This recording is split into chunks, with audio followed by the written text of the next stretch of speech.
자, 여러분 안녕하세요. 오늘은 이제 1.5형 당뇨병이란 무엇인지에 대해서 말씀을 드리겠습니다.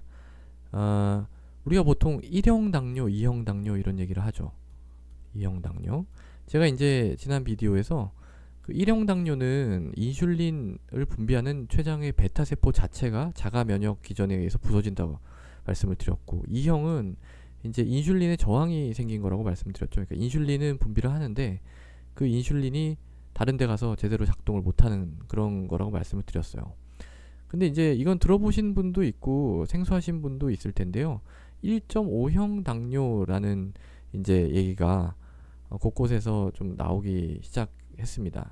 또 뭐 나온 지는 조금 됐는데, 그러니까 이제 애매한 군이 있다는 거예요. 1형이랑 2형으로 이렇게 칼같이 딱 자를 수 있을까요, 이게? 그러니까 이 모든 의학에서 이 서양 의학이라는 거는요. 서양 의학이라는 거는 뭔가 이렇게 분류하는 걸 좋아해요. 분류. 그러니까 딱딱딱딱 다 나눠서 뭐 1형 당뇨, 2형 당뇨 이런 식으로.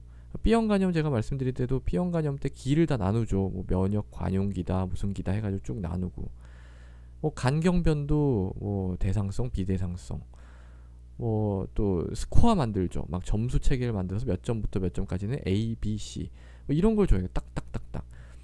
그래서 근데 이제 이게요, 이게 굉장히 분류가 단속적인 경우가 많아요. 단속적. 그러니까 그냥 얘하고 얘는 완전히 다른 것처럼 이렇게 딱 나눠버리는 그런 경향이 좀 있어요. 근데 사실상은 제 생각에는 이 병에 스펙트럼이 있는 것 같아요. 그러니까 이런 식으로 이제 돼 있어서, 물론 이렇게 자를 수는 있겠죠. 자를 수 있고, 여기에 속한 사람들이랑 이쪽에 속한 사람들은 다른 게 맞아요. 그런데 이쪽에 속한 사람들도 있다는 거를 좀 생각을 해야 될 것 같아요. 이것도 적은 숫자는 아니거든요. 그래서 바로 이제 이런 느낌으로 있는 사람들이 조금 있어서 그런 사람들에 대한 연구가 이제 많이 진행이 됐어요. 사실은 많이 진행이 됐고, 그 부르는 이름도 상당히 많습니다. 많은 이름들 중에서 오늘은 그냥 좀 알기 쉽도록 1.5형이라고 제가 가져온 것일 뿐이죠. 그래서 뭐 이거는 이제 어떤 특징을 가지고 있냐면은요, 이제 좀 늦게 진단이 돼요. 그러니까 보통 이제 뭐 한 40대 요럴 때 이제 진단이 되죠. 40대쯤 진단이 되면 보통 우리가 1형은 잘 생각 안 하거든요. 1형은 청소년기나 뭐 요럴 때부터 이제, 왜냐면은 자가 면역이 이제 나타나서 파괴를 시키는 거는 그렇게 오래 기다려주지 않거든요. 근데 40대에 늦게 나타나는데 마치 1형 같은 그런 양상을 보여요. 그러니까 1형 같은 양상을 보인다는 거는 자가 항체가 있다는 거예요. 자가 항체.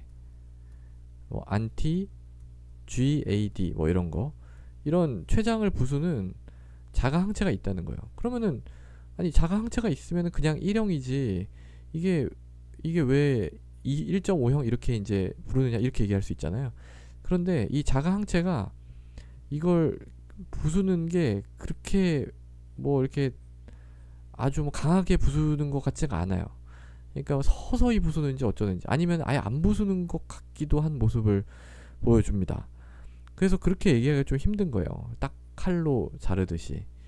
그래서 이걸 또 사람들이 뭐라고 부르기도 하냐면 잠복, 잠복 혹은 잠재, 잠복 이런 거는 이제 잘 드러나지 않는다라는 뜻이에요. 잠복, 자가 면역, 당뇨 이렇게 얘기하기도 해요. 그러니까 뭐 잠재성 자가 면역 당뇨병, 혹은 뭐 잠복성 자가 면역 당뇨병 이렇게 이제 얘기하기도 하는 거죠. 그러니까 굉장히 헷갈리죠. 그러니까 자가 면역이긴 한데 이게 좀 잠복으로 있는 거, 그냥 잠자고 있는 것 같은 느낌? 그런 느낌의 당뇨병이라는 뜻입니다.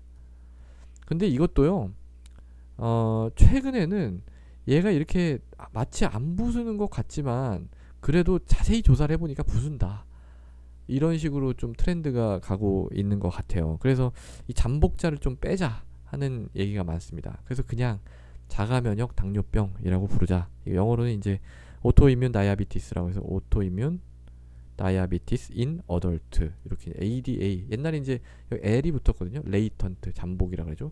그래서 뭐 LADA 이렇게 부르다가 이제 그냥 ADA로 부르자, 요런 주장이 좀 많이 힘을 얻고 있습니다.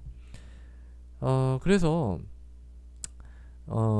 이제 이걸 진단을 어떻게 하냐면은요. 이게 뭐 진단 기준이 1형 당뇨나 2형 당뇨처럼 딱 있지는 않아요. 그렇지만 이제 첫 번째는 이 항체, 그러니까 자가 항체가 하나 나와주고요. 안티 GAD 안티바디 요런 게 이제 있고, 그러니까 자가 그 면역 기전으로 이제 발생한다는 거죠. 그다음에 이제 두 번째는요. 진단 당시에 35세 이상이어야 돼요. 35세 이상. 그러니까 너무 일찍 진단되고 자가항체가 있으면 그냥 1형으로 가는 거죠. 그 다음에 이제 세 번째는요. 진단 후에 6개월 동안 인슐린 치료가 필요 없어요. 그러니까 보통 이제 1형 당뇨라 그러면은 많이 이제 다 부서져가지고 인슐린을 분비할 능력이 남아있지 않기 때문에 외부에서 인슐린을 줘야 되는 경우가 많아요. 근데 이런 경우, 이런 이제 자가면역 당뇨병 성인에서 나타난 1.5형 이런 경우에는 이제 그렇지 않죠. 이게 뭐 서서히 부서지는지 어쩌면 뭐 다른 원인이 있을지도 모르겠어요.